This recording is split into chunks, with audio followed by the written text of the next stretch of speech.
دور دراز کے جنگل میں ایک شیر رہتا تھا جو تمام جانوروں پر حکمرانی کرتا تھا۔ ایک دن ایک ہاتھی وہاں سے گزر رہا تھا کہ شیر نے، جسے اپنے علاقے میں کسی غیر کی آمد رفت پسند نہیں تھی، اس پر حملہ کر دیا، مگر ہاتھی نے اسے پچھاڑ دیا اور پھر اپنی گرد پکڑ کر چلنے لگا، جبکہ شیر بری طرح سے زخمی ہو چکا تھا۔ اسی اثنا میں ایک لومڑی وہاں سے گزری۔ اس نے اپنے پرانے دوست شیر کو زخمی حالت میں دیکھا تو اسے اس کے حال پر رحم آیا۔ اس نے شیر سے زخمی ہونے اور چوٹ کی وجہ پوچھی۔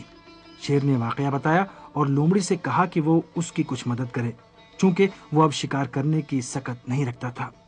شیر نے لومڑی سے کہا کہ میرے لیے کچھ تازہ گوشت لا دو تاکہ اسے کھا کر مجھ میں دوبارہ طاقت آ سکے۔ لومڑی نے، جو مکاری اور عیاری میں معروف ہے، چاپلوسی کرنا شروع کر دیا اور تھوڑی دیر سوچنے کے بعد شیر سے کہا، میں اکثر اوقات جنگل کے کنارے ایک گدھے کو دیکھتی ہوں۔ میں کوشش کرتی ہوں کہ اسے یہاں کسی طرح لے آؤں، اور تم اس درخت کے پیچھے چھپ جاؤ اور جیسے ہی وہ یہاں پہنچے تم اس پر حملہ کر دو۔ اور گدھے کو ڈھونڈ کر اس سے بات چیت شروع کی۔ اس نے کہا، گدھے تم اس قدر کمزور ہو، بھلا کس طرح پانی کی اتنی بھاری بھاری بالٹیاں اٹھاتے ہو؟ یہ تو تمہارے لیے بہت مشکل کام ہے۔ گدھے نے جواب دیا، ہاں ایسا ہی ہے، ہر ایک کو اپنی طاقت و توانائی اور اپنے حساب کا کام کرنا چاہیے، اور اگر میں کام نہ کروں تو میرا مالک مجھے کھانا نہیں دے گا۔ لومڑی نے کہا، تو تم اتنی سخت اور کٹھن زندگی سے راضی و مطمئن ہو کہ منہ سے تمہاری آواز بھی نہیں نکل رہی ہے؟ گدھا بولا، یہی میری قسمت ہے اور مجبور ہوں کہ ایسا کروں۔ لومڑی نے کہا، کیا بات کرتے ہو؟ اپنی زندگی کے صرف تم مالک ہو، تم اپنے عزم و حوصلے اور ہوشیاری سے اپنی قسمت کو سنوار سکتے ہو۔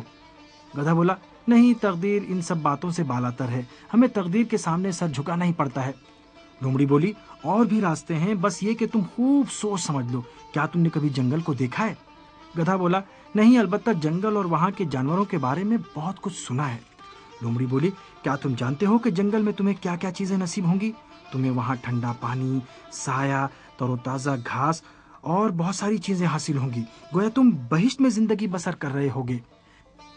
بہرحال لومڑی نے جنگل کی اتنی تعریف کی کہ گدھا جنگل میں چلنے پر تیار ہو گیا، اور پھر وہ دونوں جنگل کی طرف روانہ ہو گئے۔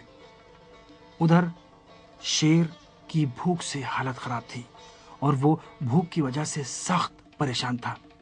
اچانک اس کی نظر ان لوگوں پر پڑی جو اس کی طرف آ رہے تھے۔ بھوک سے بے قرار شیر نے قبل اس کے کہ گدھے کے پہنچنے کا انتظار کرتا اس پر چھلانگ لگا دی۔ وہ گدھے کو پکڑ نہیں سکا اور گدھا، جو پہلے ہی شیر کو دیکھ چکا تھا، جنگل سے فرار کر گیا۔ لومڑی کو سخت غصہ آ رہا تھا۔ جنگل تک گدھے کو لانے کی اس کی تمام کوششیں بے سود ثابت ہوئیں۔ شیر کو اپنی جلد بازی اور غلطی کا احساس ہو گیا تھا۔ اس نے لومڑی سے معافی مانگی اور ایک بار پھر لومڑی سے کہا کہ وہ دوبارہ گاؤں میں جائے اور گدھے کو دوبارہ جنگل کی سیر کرانے کے لیے لے کر آئے۔ لومڑی نے اس بار بھی شیر سے اپنی دوستی کی وجہ سے اس کی بات مان لی۔ وہ دوبارہ گاؤں میں پہنچی۔ جیسے ہی وہ گدھے کے پاس پہنچی، فوراً پوچھا کہ آخر تم وہاں سے بھاگ کیوں آئے؟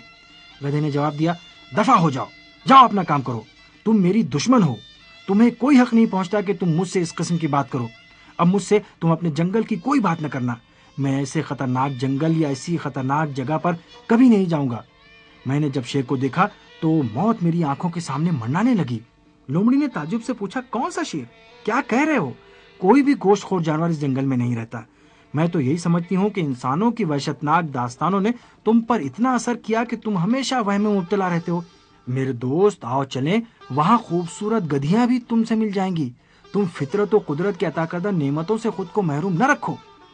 گدھا، جو اس بار بھی لومڑی کی مکاریوں کے جھانسے میں آ گیا تھا، خوشی خوشی دوڑتا ہوا جنگل میں داخل ہوا۔